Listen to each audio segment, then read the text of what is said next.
আমার আল্লাহর দয়া ভালোবাসা যে কত বেশি আমরা জানি না, আমরা জানি না। আরশের বুকে আল্লাহ বিশাল সাইনবোর্ডে লিখে রেখেছেন সাবাকাত রাহমাতি গাদাবি, সাবাকাত রাহমাতি গাদাবি। এর মানে হচ্ছে আমার রাগের উপরে আমার দয়া বিজয় লাভ করেছে। সাবাকাত রাহমাতি গাদাবি, আমার রাগও আছে, আল্লাহর রাগ আছে না, আমার দয়াও আছে, আল্লাহর দয়া আছে না। আল্লাহ বললেন আমার রাগও আছে আবার আমার দয়াও আছে, তবে জেনে রেখো আমার রাগের চেয়ে দয়া বেশি। আমাদের পাপ অন্যায় যত বড় হোক মনে রাখবেন আল্লাহর দয়া তার চাইতেও বড়। নাকি ছোট? আপনি যত বড় পাপ করেন না কেন আমাদের জন্য আল্লাহর পক্ষ থেকে দয়া আছে না নাই? বনি ইসরাইলের এক লোক সিরিয়াল কিলার ছিল, খালি মার্ডার করতো, সিরিয়াল মার্ডার, একটা দুইটা তিনটা 10টা 5টা করতে করতে করতে করতে 99টা মার্ডার করেছে। কয়টা? 99টা মার্ডার। কল্পনা করা যায়? 99 জন মানুষকে সে নিজ হাতে হত্যা করেছে। 99 মার্ডার করার পরে তার মনে ভয় আসলো, হায় রে, না জানি আল্লাহ আমার সাথে কেমন আচরণ করে আখিরাতে, আমার তওবা আছে কিনা কপালে জানি না, আমার তো ক্ষমা নাই, কি করব আমি? তো সে লোকজনদেরকে জিজ্ঞেস করলো আমার ক্ষমা আছে কিনা, এটা কে বলতে পারবে, আমাকে আল্লাহ মাফ করবে কিনা? তারা সবাই বললো এই এলাকায় এক আল্লাহর ওলি আছে, তার কাছে যাও। সে আল্লাহর ওলির কাছে যেয়ে বলে, ও আল্লাহর ওলি, আমি 99টা হত্যা করেছি, 99টা মার্ডার, আমার কপালে ক্ষমা আছে কিনা তুমি একটু বলো। আল্লাহর ওলি কই, কি বললা? 99টা মার্ডার? আয় হায় সর্বনাশ, তোর কোনো ক্ষমা নাই। এবার যে মার্ডার করছো কয় আমার যেহেতু ক্ষমা নাই, তোরে বাঁচায় রেখে লাভ কি, তোরেও দিলাম শেষ করে। এবার সেঞ্চুরি করে ফেলাইছে। কথা বুঝতেছেন? আমার যেহেতু ক্ষমা নাই তো তোরে বাঁচায় রেখে কি লাভ, তোরেও শেষ করে দিলাম। এবার সেঞ্চুরি। সেঞ্চুরি করার পরেও ভয় আসে না নাই অন্তরে? অন্তরে তো আল্লাহর ভয়, কই যাবে? খুঁজতে লাগলো কে সমাধান দিতে পারবে। একজন বললো ওই এলাকায় একজন বড় আলেম আছে, ওই আলেমের কাছে যা। সে আলেমের কাছে যেয়ে বলে, আলেম, আমি 99টা হত্যা করেছি, এখন আমার বড্ড ভয় হয়, আল্লাহ আমারে মাফ করবে কিনা, তুমি একটু আমারে বলো। আলেম বলে, তোমার গুনাহ যত বড়ই হোক আমার আল্লাহর দয়া তার চাইতেও বড়। তুমি কি পাপ করেছো, কি অন্যায় করেছো তুমি? তুমি জানো না আমার রব কত মেহেরবান, তিনি কত দয়ালু, তিনি ভালোবাসার আধার, তিনি করুণার আধার। তোমার পাপ অন্যায় যদি হয় খালের পানির সমান, বিলের পানির সমান, আমার আল্লাহর দয়া সাগরের পানির সমান। তোমার পাপ আর অন্যায় যদি হয় পাহাড়ের সমান, আমার আল্লাহর ভালোবাসার দয়া হচ্ছে আকাশের সমান। তুমি যদি তওবার মতো তওবা করতে পারো, ক্ষমার মতো ক্ষমা চাইতে পারো, চোখের পানি ছেড়ে, চোখের পানির বড় দাম, চোখের পানির মধ্যে বিশাল কারিশমা, এটা আল্লাহ খুব পছন্দ করে। 2 ফোঁটা পানি আল্লাহ পছন্দ করে। এক, জেহাদের ময়দানে শহীদের গা বেয়ে ঝরে পড়া রক্তের ফোঁটা। 2 হচ্ছে অনুতপ্ত বান্দার চোখের পানির ফোঁটা। বান্দা যখন অনুতপ্ত হয়ে চোখের পানি ছেড়ে কাঁদে, তার চোখের পানি চোখ বেয়ে নাকের ডগা বেয়ে মাটিতে পড়ার আগেই ওই অনুতপ্ত বান্দার সব গুনাহ আল্লাহ মাফ করে দেয়। সে জিজ্ঞেস করলো আমার ক্ষমা আছে কিনা? আলেম বলে আছে, ক্ষমা আছে। তওবার মতো তওবা কর, তাওবাতান নাসুহা, তওবার মতো তওবা করলে আল্লাহ ঠিকই মাফ করবে। সে এতটাই অনুতপ্ত হলো, এতটাই, সে আল্লাহর কাছে ক্ষমা চাইতে শুরু করলো। আলেম পরামর্শ দিল, তুমি যে এলাকায় থাকো এলাকাটা ভালো না, এলাকাটা ছাড়ো, এখানে সব ডাকাতদের এলাকা, তুমি একটা ভালো এলাকায় যাও, ওখানে যে তওবা করে ভালো মানুষ হয়ে যাও। সে নিয়ত করে কাপড় চোপড় গুছিয়ে ভালো এলাকায় যাবে। ঘর থেকে বেরোয়ার সাথে সাথেই মালাকুল মাউত চলে আসছে, তার রুহু কবজ করে ফেলছে। এখন রুহু কে নিয়ে যাবে? ফাজাত মালাইকাতুর রাহমা ওয়া মালাইকাতুল আযাব। রহমতের ফেরেশতারাও আসছে, আযাবের ফেরেশতারাও আসছে। রহমতের ফেরেশতারা বলে না না, সে তওবার নিয়ত করেছে, যদিও তওবা করতে পারে নাই, যদিও ভালো এলাকায় যেতে পারে নাই, তওবার নিয়ত করেছে, অনুতপ্ত হয়েছে, ক্ষমা চাওয়ার চিন্তা করেছে, আমরা তার রুহু নিয়ে ইল্লিনে রেখে দেব। আযাবের ফেরেশতারা বলে না না, 99টা হত্যা করার পরে আরো একটা হত্যা করে সেঞ্চুরি করেছে, এখনো তো ভালোভাবে তওবা করতে পারে নাই, তার রুহুটা নিয়ে আমরা সিজ্জিনের ভেতরে ঢুকায় দেব। দুই দল ফেরেশতার মারামারি, এ বলে আমরা নিব, এ বলে আমরা নিব। ঝগড়া আছে না নাই? আল্লাহ বললেন রাখো রাখো, ঝগড়ার দরকার নাই। এক কাজ করো, যেখানে মারা গিয়েছে ওইখান থেকে ফিতা দিয়ে মাপতে শুরু করো। ভালো এলাকাটা যদি কাছে হয় জান্নাতের ফেরেশতারা নেবে, খারাপ এলাকা যদি কাছে হয় জাহান্নামের ফেরেশতারা নেবে। খারাপ এলাকা তো একেবারেই কাছে, ঘর থেকে বের হওয়ার সাথে সাথে মৃত্যু হয়েছে। আর ভালো এলাকা তো অনেক দূর। আল্লাহ জামিনটারে আদেশ দিলেন, জামিন এই অনুতপ্ত বান্দার জন্য তুই ভালো এলাকাটা কাছে চলে আয়। ভালো এলাকাটার জামিনটা তুই সংকুচিত হয়ে যা। যদিও ঘর থেকে বের হয়েছে একেবারে কাছে, খারাপ এলাকা হাজার হাজার মাইল দূরে চলে যা। ফিতা দিয়ে মাপ দিয়ে দেখে সর্বনাশ, ভালো এলাকাটা তো একেবারেই কাছে, খারাপ এলাকাটা অনেক দূরে। আল্লাহর ফয়সালা অনুযায়ী রহমতের ফেরেশতারা তার রূহকে নিয়ে জান্নাতের ভিতরে ঢুকিয়ে দিয়েছে। 99টা হত্যা করার পরে আরো একটা হত্যা করে সেঞ্চুরি, 100টা খুন করছে। আপনি কয়টা করছেন? আমি কয়টা করছি? তো 100টা খুন করে যদি ও মাফ পেতে পারে আমার আল্লাহর কাছ থেকে, আমরা কি ক্ষমা পেতে পারি না? ওর পাপের কাছে আমাদের পাপ কি? কয় ওয়াক্ত নামাজ ছাড়ছেন আপনি? কয়টা মিথ্যা কথা বলছেন? কতবার ঘুষ খাইছেন? কত টাকা সুদে লাগাইছেন? কত অন্যায় করছেন? কত জুলুম করেছেন? মনে রাখবেন, আপনার পাপ, আপনার অন্যায়, আপনার জুলুম যত বড় হোক না কেন, আমার আল্লাহর দয়া তার চাইতেও বড়। এজন্য আল্লাহ নিজের পরিচয় দিয়ে বললেন, আর রহমানু আল্লামাল কুরআন খালাকাল ইনসান আল্লামাহুল বায়ান। আমি রহমান, আমি দয়ার সাগর। তাহলে বুঝতে পারলাম আমার আল্লাহর দয়ার কোনো শেষ আছে? 100 টুকরা করে 99 টুকরা দয়া ভালোবাসা আল্লাহ তাআলা নিজের কাছে রেখে দিলেন, আর 1 টুকরা দয়া আর ভালোবাসা আল্লাহ তাআলা গোটা বিশ্বের সবার মাঝে ভাগ করে দিলেন। আমরা সবাই মিলে পাইছি কয় টুকরা ভালোবাসা? উনি রেখে দিয়েছেন কয় টুকরা?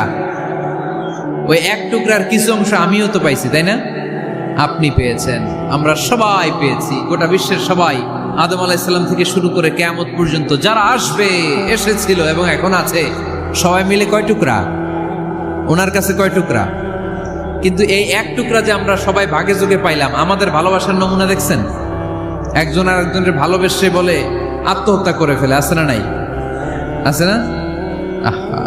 সালমান শাহ মারা গেছে, এই দেশের কয়েকটা মেয়ে গলায় রশি দিয়ে আত্মহত্যা করছে, শুনছেন? অমুক সেলিব্রিটির কি হয়েছে, ছাদ থেকে লাফ দিয়ে পরে মাথা ফাটায় ফেলছে। ভালোবাসা আছে না নাই? যারে ভালোবাসে তার নাম আবার ছেলেরা হাতের মধ্যে কেটে কেটে লেখে, প্লাস দিয়ে লেখে, প্লাস। ধরেন আব্দুল্লাহ প্লাস শামিমা, তো এ প্লাস এস, রক্ত দিয়ে লেখে, রক্ত। আমি অবাক হই, নিডেল, সুই দিয়ে কেটে কেটে লেখে আব্দুল্লাহর এ প্লাস শামিমার এস। কি ভালোবাসা! 1 ভাগ ভালোবাসার ছিটে ফোটা সবাই মিলে পাইছে। এইটা ঠেলা যদি এরকম হয়, তাহলে যিনি 99 ভাগ ভালোবাসা রেখে দিয়েছে তার ভালোবাসা বেশি না কম? দেখেন, ছোট্ট বাচ্চাটা রাতে খেতে চায় না, মা যদি বলে খাও, বলে না, খাবো না। আব্বু অফিস থেকে আসুক, আব্বুর কোলে বসে বসে আব্বু আর আমি একসাথে খাবো। এই ছোট্ট বাচ্চাটা কিছু বোঝে না, কিন্তু তারপরও তার বাবার জন্য ভালোবাসা তার হৃদয়ে ঢুকাই দিছে কে? আপনাদের এলাকায় মুরগি পালেন না আপনারা? মুরগি যখন বাচ্চা নিয়ে হাঁটে, দেখবেন মুরগি ছানা ধরা যায় না, ধরতে গেলেই মা মুরগিটা কি করে? কামড় দিতে আসে। এই ছোট্ট বাচ্চাগুলোর জন্য মা মুরগিটার হৃদয়ের ভিতরে ভালোবাসা ঢুকাই দিল কে? আমি পত্রিকাতে এমনও দেখেছি, বন্যায় এক মা পানি খেতে খেতে মরে গিয়েছে, কিন্তু শিশুটাকে একটা বালতির মধ্যে চাপিয়ে মাথায় তুলে ধরে রেখেছে। মা পানি খেতে খেতে নিজের জীবনকে বিলিয়ে দিয়েছে, কিন্তু বাচ্চাটা মরে নাই। বাচ্চার জন্য কি ভালোবাসা! এই ছোট্ট বাচ্চার জন্য মায়ের হৃদয়ে জান স্যাক্রিফাইসের মতো এই ভালোবাসা ঢুকাই দিল কে? আমাদের প্রতিদিনই ভালোবাসা, সকালে ভালোবাসা, বিকালে ভালোবাসা, সন্ধ্যায় ভালোবাসা, শীতকালে ভালোবাসা, গ্রীষ্মকালে ভালোবাসা। আমাদের ইসলামে শুধু ভালোবাসাবাসী, ঠিক কিনা? এই জন্য আলাদা করে আমাদের কোনো দিন লাগে না, বিশ্ব ভালোবাসা দিবস দরকার হয় না। যারা মাকে দেখতে পারে না, বাবারে দেখতে পারে না, এরা একদিনের জন্য মা বাবাকে উইশ করতে যায়, আর নাম দিছে বিশ্ব মা দিবস, বিশ্ব বাবা দিবস। কিছুদিন আগে দেখলাম বিশ্ব ডিম দিবস। কি দিবস? আমি কি মিথ্যা বললাম? ছিল একটা বিশ্ব ডিম দিবস। কিছুদিন পরে বানাবে বিশ্ব বাঁশ দিবস, যে যারে বাঁশ দিতে পারে।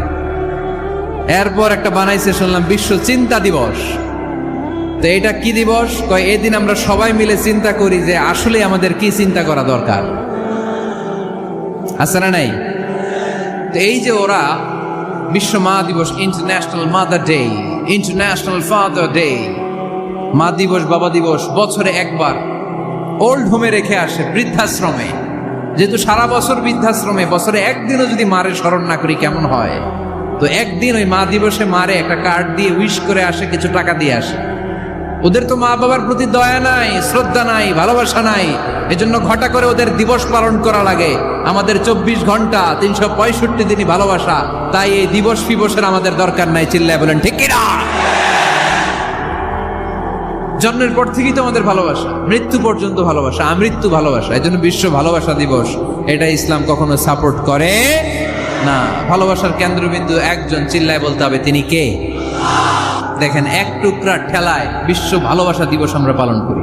ভালোবাসার গান, ভালোবাসার নাটক, ভালোবাসার ফিল্ম, ভালোবাসার কবিতা, অভাব নাই। কত ভালোবাসার স্টোরি আপনারা জানেন, এত ভালোবাসা। কিন্তু সবাই মিলে ভালোবাসার এক অংশ আমরা ভাগে যোগে পেয়েছি। এক অংশের নমুনা যদি এমন হয়, 99 টুকরা ভালোবাসা যিনি রেখে দিয়েছেন নিজের মধ্যে, তার ভালোবাসা বেশি না কম? এজন্য আমরা আল্লাহর ভালোবাসার ভিখারি, আমরা আল্লাহ তাআলার রহমতের ভিখারি। আল্লাহর রহমত ছাড়া কেউ কোনোদিন জান্নাতে যেতে পারবে? কোনোদিন নিজের আমল নিয়ে বড়াই করবেন না। আপনারা কি ভাবেন যে আপনার আমল দিয়ে আপনি জান্নাতে যাবেন? আল্লাহর হাবিব বললেন, আল্লাহর রহমত ছাড়া, ভালোবাসা ছাড়া কেউ কোনোদিন জান্নাতে ঢুকতে পারবে? আম্মা জান আয়েশা বললেন, ইয়া রাসূলুল্লাহ, আপনিও না? আল্লাহর হাবিব বললেন, না, আমিও না, তবে আল্লাহর রহমত আর দয়া সেদিন আমাকে ঘিরে রাখবে। মান নুকিশা উযিবা, যার হিসাব আল্লাহ সেদিন চাইবেন সে ধরা খেয়ে যাবে। সব সময় আল্লাহর কাছে এই দোয়াটা যেন আমরা করি, আল্লাহ কিয়ামতের দিন তুমি আমার হিসাব নিও না, আল্লাহ তুমি আমার বিচার বসিও না, আল্লাহ তুমি দয়া করে আমারে মাফ করে দিও। আল্লাহ যার বিচার করবেন ও জাহান্নামে যাবে, আর যার বিচার করবেন না সে জান্নাতে যাবে। আল্লাহ যদি বিচার করে আর পাই টু পাই হিসাব নেয়, নামাজ পড়লি না কেন, রোজা রাখলি না কেন, মিথ্যা বললি কেন, খাদ্যে ভেজাল দিলি কেন, মাছে ফরমালিন দিলি কেন, যৌতুক খাইলি কেন, ঘুষ খাইলি কেন, উল্টাপাল্টা করলি কেন, জিনা করলি কেন, একটার পর একটা প্রশ্ন বানে যদি সেই ভয়ঙ্কর দিনে আল্লাহ আমাদেরকে জর্জরিত করে, আমাদের কোনো উত্তর আছে? সেদিন আমাদের বাঁচার কোনো উপায় আছে? তাই আমরা সবাই আল্লাহর কাছে দোয়া করবো, আল্লাহ কোনো বিচার টিচার মানি না, কোনো বিচার করতে পারবো না, দয়া করবা। রোজ হাসরে হে আল্লাহ আমার করোনা বিচার, আল্লাহ করোনা বিচার, পড়েন আমিন। রোজ হাসরে হে আল্লাহ আমার করোনা বিচার, আল্লাহ করোনা বিচার, বিচার চাহি না তব দয়া চাহে এ গুনাহগার, আল্লাহ করোনা বিচার, পড়েন আমিন। তিনি যদি দয়া করেন তবেই আমরা জান্নাত যেতে পারবো, ঠিক কিনা? এজন্য আল্লাহ বললেন, আর রহমানু আল্লামাল কুরআন খালাকাল ইনসান আল্লামাহুল বায়ান। আমি হলাম রহমান। কাফেররা বলে রহমানকে জানি না, রহমানকে চিনি না। আল্লাহ বলে রহমান রে চিনে না, আমার নাম রহমান, আমি দয়ালু, আমি মেহেরবান, ঠিক কিনা? এজন্য প্রতিদিন সূরা ফাতিহায় দ্বিতীয় আয়াতটা আমরা কি পড়ি? আর রহমান আর রাহিম, ঠিক কিনা? তিনি দয়ার সাগর, তিনি মায়ার সাগর। আমরা বললাম, আল্লাহ ঠিক আছে, আমরা বুঝেছি আপনি দয়ার সাগর, আর আপনি কি করেন? দ্বিতীয় আয়াতে আল্লাহ বললেন, আল্লামাল কোরআন, আমি কোরআন শিক্ষা দেই। শুধু দয়ার সাগর হয়ে আমি আল্লাহ বসে থাকি নাই, তোমাদের হেদায়েতের জন্য আমি কোরআন নাজিল করে দিয়েছি। আল্লামাল কোরআন, আমি কোরআন শিক্ষা দেই। আমাদেরকে কোরআন শিখিয়েছে কে? বিশ্বনবীকে কোরআন শিখিয়েছে কে? আল্লাহ। এজন্য দুনিয়াতেও যারা কোরআন শিখায় তাদের মর্যাদা বাড়ায় দেয় কে? বাংলার জমিনে যারা কোরআন শরীফ শিখায় এদের মর্যাদা সবচেয়ে কম, এদের বেতন সবচেয়ে কম। এরা সমাজে সবচেয়ে বেশি অবহেলিত, ঠিক কি না? আল্লাহর কাছে এরা সবচেয়ে বেশি সম্মানিত। আল্লাহর হাবিব বললেন, খায়রুকুম মান তাআল্লামাল কুরআনা ওয়া আল্লামাহু। তোমাদের মধ্যে আল্লাহ তাআলার কাছে সবচাইতে প্রিয় শ্রেষ্ঠ ওই মানুষটা যে নিজে কোরআন পড়ে আবার অন্যরে পড়ায় দেয়। সুবহানাল্লাহ পড়েন। আপনি যদি কাউরে শুধু সূরা ফাতিহাটা শিখান, কোন সূরা? সূরা ফাতিহাটা যদি শিখায় দেন, সে যতদিন সূরা ফাতিহা তেলাওয়াত করবে ওই তার তেলাওয়াতের একটা পার্সেন্টেজ সওয়াব আপনার আমলনামায় আছে না নাই? সে যদি আবার আরেকজনের শিখায়, ওই লোক যদি আবার আরেকজনের শিখায় দেয়, এরকম যতজনকে তারা শিখাবে প্রত্যেকের তেলাওয়াতের একটা পার্সেন্টেজ সওয়াব আপনার আমলনামায় ঢুকায় দিবে কে? এজন্য কোরআন নিজেও শিখবো, অন্যকেও শেখাবো। রাজি আছেন তো? না খেয়ে না পড়ে অল্পতে তুষ্ট থেকে যারা শুকরিয়া করে এরা আমাদের আইম্মাতুল মাসাজিদ, মসজিদের ইমামরা, মসজিদের মুয়াজ্জিনরা। এক একটা মসজিদের মুয়াজ্জিনের গলা হবে এরকম বিশাল উঁচু। কিয়ামতের ময়দানে সবাই আমরা এর দিকে তাকায় থাকবো, কিরে ভাই তোর গলা উঁচু কেন? সে বলবে, আমার এই গলা দিয়ে প্রতিদিন 5 বার আমি আজান দিয়েছি। কিয়ামতের ময়দানে ঠিকই সম্মানিত, দুনিয়ায় আমরা চিনলাম না ওনাদেরকে। সেদিন আল্লাহ কোনো এক্সকিউজ গ্রহণ করবে না। সব পারো, হিন্দি তো ঠিকই কইতে পারো। হিন্দিতে কথা কইতে পারে না ছেলেপেলেরা? হিন্দি সিনেমা এমন দেখা দেখে হিন্দিতে কথা কইতে পারে। তো হিন্দি ভাষা বুঝতে পারলে, শিখতে পারলে আরবি পারলা না কেন? কোনো এক্সকিউজ, ওজর, আপত্তি সেদিন আল্লাহ গ্রহণ করবে? আসুন আমরা কোরআন পড়ি, প্রতিদিন একটা আয়াত হলেও কমপক্ষে আমরা যেন কোরআনের অর্থ পড়ি, বঙ্গানুবাদ পড়ি। রাজি আছেন তো? তো এই যে স্মার্টফোন আসছে স্মার্ট বানাইতে, যেই ফোনের মধ্যে কোরআন নাই সে আনস্মার্ট, ঠিক কিনা? যার মোবাইলের ভেতরে কোরআনের অ্যাপস আছে, ডাউনলোড করে অ্যাপস রেখেছে, সেই হচ্ছে আসল smart. He is the real hero, he is the real smart. এজন্য মোবাইলের অ্যাপসের ভেতরে কোরআন ঢুকাইতে হবে। এত সহজ হওয়ার পরেও আল্লাহ কি বললেন আমরা যদি না শিখি, না জানি, আল্লাহ কি ক্ষমা করবে?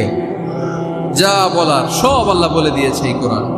এই কোরআনে শুরু হয়েছে বিসমিল্লাহির রহমানির রহিম দিয়ে, মানে বা দিয়ে। কি দিয়ে? চিল্লায় বলেন না, কি দিয়ে? বা দিয়ে। আর এই কোরআন শেষ হয়েছে সূরাতুন নাস দিয়ে, যে সূরার শেষ আয়াত হচ্ছে মিনাল জিন্নাতি ওয়ান নাস। বা আর সিন মিলাইলে কি হয়? বাস। এবার বাসে চড়া শরীয়তপুর শহরে যাব। ওই বাস না, এই বাস মানে যথেষ্ট, এই বাস মানে সাফিসিয়েন্ট, কাফি।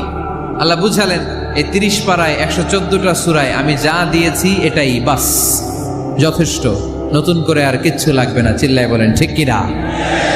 যেমন কিতাব, এই কিতাবের পিছু লেগে লাভ নাই। এই কিতাবের বাণী ছড়িয়ে পড়বে গোটা বিশ্বময়। অনেকে অনেক ষড়যন্ত্র করেছে এই কিতাবকে ধ্বংস করে দেওয়ার। আমাদের এই খোদ ভারতবর্ষে ষড়যন্ত্র হয়েছিল। ব্রিটিশরা যখন চলে গিয়েছিল, ওরা প্ল্যান করেছিল এই কিতাবকে কি করে আমাদের থেকে ডিটাচ করা যায়, কেমন করে আলাদা করা যায়। এর একটা কমিটি করে দিয়েছে, আপনারা গবেষণা করে দেখেন এই ভারতবর্ষ থেকে কেমন করে কোরআন দূর করা যায়। তারা বুদ্ধি করে বলল, এক কাজ করি, কারণ তাদের কোরআনের কপিগুলো মসজিদ থেকে বের করে আমরা আগুন দিয়ে জ্বালাই দিব, তাইলেই কোরআন শেষ। পরে দেখলো না, রিসার্চে গন্ডগোল আছে, অ্যানালাইসিস ভুল। আবার নতুন কমিটি পাঠালো তারা ইংল্যান্ড থেকে, 33 সদস্য বিশিষ্ট কমিটি। তারা এসে গবেষণা করে দেখলো না, এই কোরআন আগুনে জ্বালাই দিলে কোরআন দূর হবে না। কারণ আমরা ভারতবর্ষের হেফজখানাগুলোতে যে দেখেছি, ছোট্ট বাচ্চারা মাথা দুলিয়ে দুলিয়ে কোরআন পড়ে। কোরআন তারা শুধু কাগজেই লিখে রাখে না, সিনার ভিতরে গেঁথে রাখে। ওই কোরআন মুসলমানদেরকে শিখিয়েছে কে? সে আল্লাহ বললেন, আর রহমানু আল্লামাল কুরআন খালাকাল ইনসান আল্লামাহুল বায়ান। আল্লাহ বললেন আমি মেহেরবান, আমি কোরআন শিখিয়েছি। আমরা বললাম আল্লাহ আর আপনি কি করেন? আল্লাহ বলেন খালাকাল ইনসান, আমি মানুষ বানিয়েছি। সুবহানাল্লাহ পড়েন। আমাদেরকে তৈরি করেছে কে? জোরে বলতে হবে কে? মানব সৃষ্টির 3টা পদ্ধতি কোরআনে পাওয়া যায়। পদ্ধতি নাম্বার 1, বাবাও নাই মাও নাই। এই পদ্ধতিতে আল্লাহ কাকে বানাইছে বলেন? আদম আর হাওয়া আলাইহিস সালাম, এদের বাবা মা ছিল। 2 নম্বর পদ্ধতি হচ্ছে মা আছে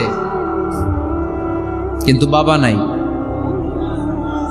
এই পদ্ধতিতে আল্লাহ কাকে বানালেন? কি নাম?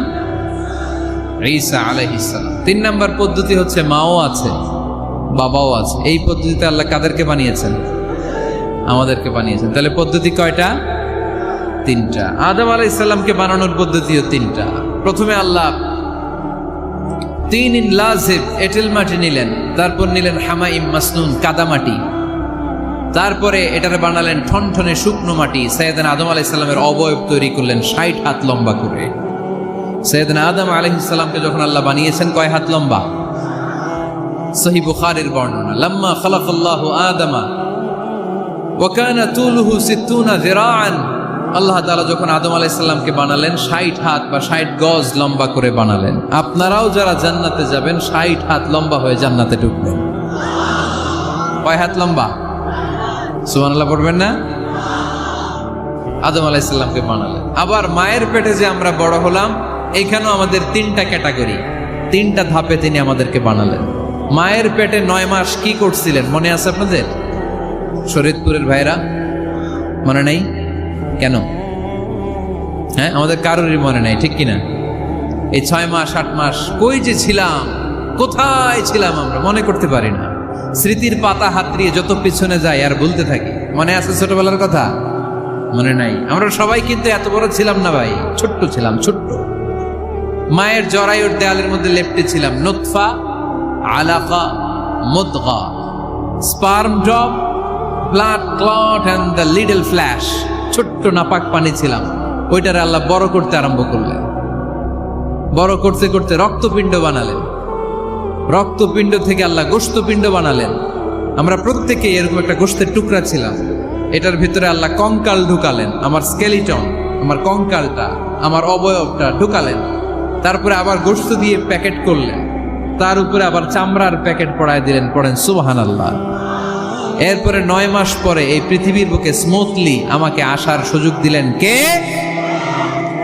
একথাই আল্লাহ সূরা আল মুমিনুনে বললেন, ওয়ালাকাদ খালাকনাল ইনসানা মিন সুলালাতিন মিন তিন সুম্মা জাআলনাহু নুতফাতান ফি ক্বারারিন মাকিন ثم خلقنا النطفة علقة فخلقنا العلقة مضغة فخلقنا المضغة عظاما فكسونا العظام لحما ثم أنشأناه خلقا آخر فتبارك الله أحسن الخالقين।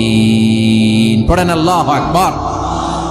দেখেন দুনিয়ার কেউ কিন্তু আমার খোঁজ নিতে পারে নাই, ভিতরে যে পারছে ওই গোপন জায়গায় একজন আমার রিজিক দিত। তিনি কে?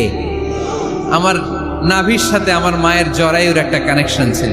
ওই একটা লাইন দিয়ে আমাদের সবাইকে আল্লাহ খাবারের ব্যবস্থা করেছেন, পানির ব্যবস্থা করেছেন, বাতাসের ব্যবস্থা করেছেন। দুনিয়ায় আসার সাথে সাথে দুনিয়ার মানুষরা ওই খাবারের লাইনটা কেটে দেয়, ঠিক কিনা? দেখবেন সিজার করার পরে বাচ্চাদেরকে বের করে কেচি দিয়ে যারা সিজার করে ডাক্তাররা কি করে? কেটে দেয়। বাচ্চার পা ধরে মাথাটা নিচু করে নিতম্বের মধ্যে থাপ্পড় মারে কয়েকটা, তারপরে বাচ্চা ওয়া ওয়া করে কেঁদে ওঠে, ঠিক কিনা?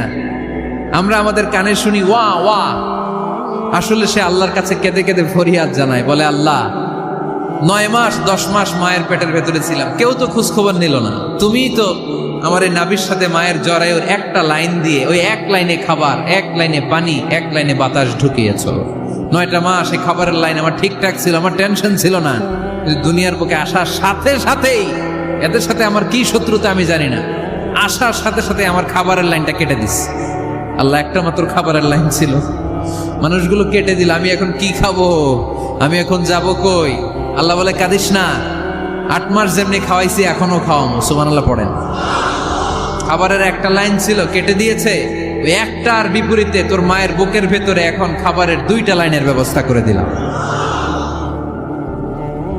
খালাকাল ইনসান, তিনি মানুষ বানিয়েছেন, মানুষের যা দরকার তার ব্যবস্থাও করে দিয়েছেন। চিল্লায় বলেন ঠিক কিনা? এজন্য আল্লাহ বললেন আর রহমানু আল্লামাল কুরআন খালাকাল ইনসানা আল্লামাহুল বায়ান। আমি মেহেরবান, আমি তোমাদের কোরআন শিখিয়েছি, আমি মানুষ তৈরি করেছি, আমি তোমাদেরকে ভাষা শিক্ষা দিয়েছি। সুবহানাল্লাহ পড়েন। আল্লামাহুল বায়ান, আমি তোমাদেরকে বয়ান শিখিয়েছি। এই যে আমরা বয়ান করি, আমাদের যে ভাষা, এই ভাষা কার দান? আমাদের বাংলা ভাষা কার দান? পৃথিবীতে অনেক ভাষা আছে, একটা ভাষার প্রকাশভঙ্গির সাথে আরেকটার মিল নাই। একটার প্রকাশভঙ্গির সাথে আরেকটার মিল নাই। চাইনিজরা চাইনিজ ভাষায় কথা বললে ইংরেজরা কিচ্ছু বুঝে না, ইংরেজরা বললে আরবরা বুঝে না, আরবরা বললে মালায়রা বুঝে না, মালায়রা বললে আফ্রিকানরা বুঝে না। সুবহানাল্লাহ পড়েন। আমি অনেক দিন দেশের বাইরে থাকি, 10 বছরেরও বেশি আমি পড়াশোনা করি, এখনো পিএইচডি করি। তো মিশরে যখন আমি পড়াশোনা করতাম তখন দেখতাম এক এক ভাষায় এক একজন কথা বলে। আমরা বাঙালিরা যদি কোনো কথা বলে হাসাহাসি করি, হেসে হেসে আমরা কুটি কুটি হয়ে যাচ্ছি, মরে যাচ্ছি, কিন্তু ওরা হাসে না, বিদেশিরা, ওরা বুঝে নাই তো। আবার ওরা যখন কথা বলে হাসে, আমরা কিছুই বুঝি না। সুবহানাল্লাহ পড়বেন না? ওইটা বাদ দেন, আমাদের বাংলাদেশে আসেন। আমাদের বাংলাদেশে এক এক জেলার সাথে আরেক জেলার ভাষার ভিন্নতা আছে না নাই? সুবহানাল্লাহ পড়বেন না? ঢাকার ভাষার সাথে ফরিদপুরের ভাষার অমিল, সিলেটের অনেক অমিল, চট্টগ্রামের অমিল আছে না নাই? সবচেয়ে বেশি অমিল সিলেটে আর চট্টগ্রামে, ঠিক কিনা? ওনাদের ভাষাগুলো এমন, শুনলে বুঝার উপায় নেই যেটা বাংলা ভাষা না অন্য ভাষা, কিন্তু প্রত্যেক আঞ্চলিকতায় একটা মাধুর্যতা আছে না নাই? আল্লাহ পাক এই কোরআনের মধ্যে আঞ্চলিকতার দাম দিলেন। হিশাম বিন হাকিম বিন হিজাম কোরআন থেকে তেলাওয়াত করতে শুরু করলেন। এই তেলাওয়াত শুনে সাইয়েদনা ওমরে ফারুক ওনার ঘাট ধরে টেনে বিশ্বনবীর কাছে নিয়ে আসলেন।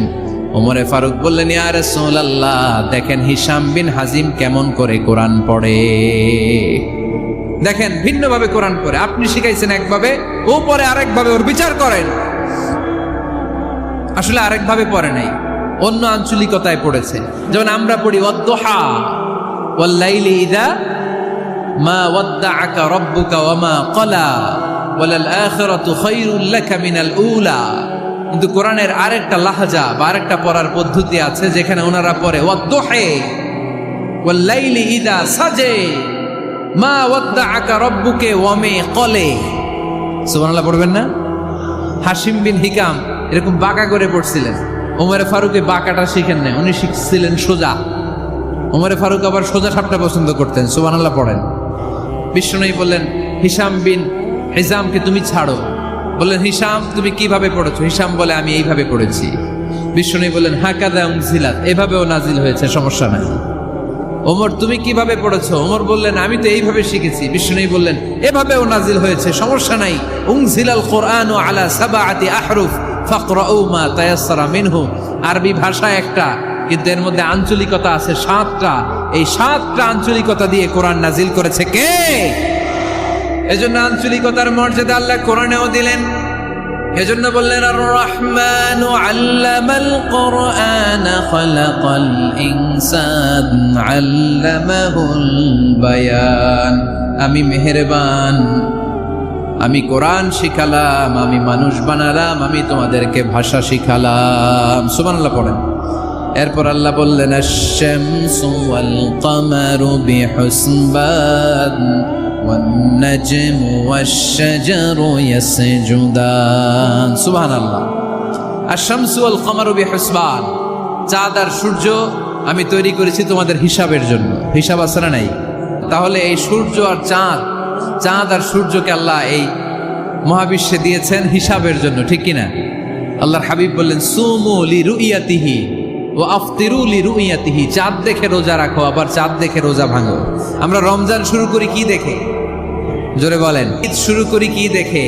আশ-শামসু ওয়াল কামারু বিহুসবান। সূর্য চন্দ্রের গায়ে লাগে না, চন্দ্র সূর্যের গায়ে লাগে না। কোনোদিন কি দেখেছেন সূর্য আর চন্দ্র ধাক্কা লাগছে?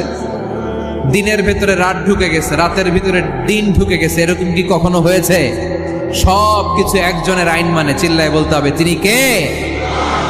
এরপরে আল্লাহ বললেন, ওয়ান নাজমু ওয়াশ-শাজারু ইয়াসজুদান। আকাশের তারকারাজি আর বৃক্ষমালা একজনকে সিজদা করে, তিনি কে? আকাশের তারাগুলো আল্লাহরে সিজদা করে, কিন্তু আমরা আল্লাহরে সিজদা করতে চাই না। গাছগুলো আল্লাহর জিকির করে, কিন্তু আমরা জিকির করতে চাই না, ঠিক কি না? অস্ট্রেলিয়ার সিডনি শহরে একটা জঙ্গল আছে। ওই জঙ্গলে একটা গাছ আছে, গাছ। ওই গাছটা টু দ্য ডাইরেকশন অফ কেবলা, কেবলামুখী হয়ে মানুষের মতো রুকু করে আছে একটা গাছ। সুবহানাল্লাহ কইতে বললেন না? ক্যালেন্ডারে দেখা যায়, পত্রিকায় দেখা যায় গাছ রুকু করে আছে। আমরা রুকু করি না, আমরা সিজদা করি না। কিয়ামতের দিন আল্লাহ বলবে আমার সিজদা দিয়ে দেখা। আপনারা যারা নামাজ পড়েছেন, সিজদা দিয়েছেন, তারা আল্লাহু আকবার বলে সিজদায় লুটিয়ে পড়বেন। আর যারা নামাজ পড়ে নাই, তারা শত চেষ্টা করেও তাদের পিঠকে বাঁকা করতে পারবে না। এজন্য 5 ওয়াক্ত সালাত জামাতের সাথে পড়ার দরকার আছে না নাই? যে সব সময় আমরা ভরসা রাখবো একজনের উপর, তিনি কে? আমাদের গুনাহ যত বড়ই হোক, আল্লাহর দয়া তার চাইতেও বড়। সূরা আর রহমানের শিক্ষা হচ্ছে আমাদের পাপ, অন্যায়, গুনাহ যত বড় হোক না কেন, আল্লাহর দয়া তার চাইতেও বড়, ঠিক কিনা? এজন্য নিরাশ হবেন না, হতাশ হবেন না। আপনি যত পাপ করেন না কেন, অনুতপ্ত হলে ওযু করে এসে জায়নামাজটা বিছিয়ে 2 রাকাত নামাজ পড়েন, পাপের কথাগুলো স্মরণ করেন, ক্ষমা চান। চাওয়ার মতো চাইলে সব গুনাহ মাফ করে দিবে কে?